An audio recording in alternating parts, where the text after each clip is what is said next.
I believe that it has been something that has not been very much advertised, but has been very successful. The matter of ship size optimization, and together with an improvement in the efficiency of most machinery. This has led to the actual carriage of cargoes, let's say per mile per ton. For every ton of cargo carried 1 mile, our consumption or use of fuel oils has dropped to levels which are maybe even less than 50% of what it was 20-30 years ago, because it's carried in bigger ships, in more efficient ships. This has been very little advertising to this point, and this, while industries like the aircraft industries have been in television and everything else telling about their wonderful improvements, yet ours are maybe 4 or 5 times their performance, and yet nobody knows about it.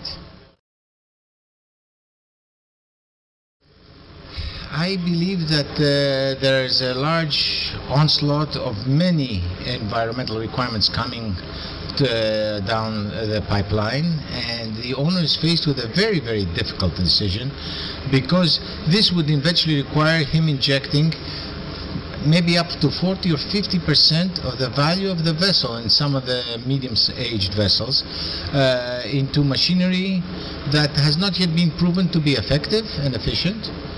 And he has to make a very difficult decision whether to try and buy and find a solution to this, or to just sell the vessel or take it for recycling. And yet even the new buildings are having so even the option of a new building does not really settle all the problems that are facing an owner from new requirements.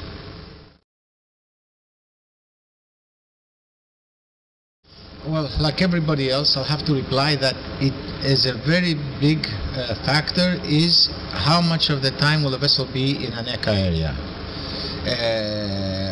I do not think that either LNG or scrubbers have dealt with all the problems that they have to deal with before as to become viable options.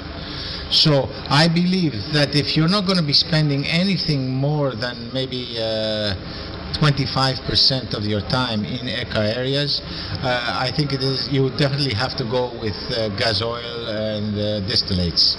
I do not believe that the only scrubbers or LNG where it's available can only be a viable option for ships that are spending, let's say, over 60% of their time in ECA areas. Then the payback, and you have a chance of ever recouping your money. Otherwise, I think the only cautious way to proceed is with distillates, burning distillates.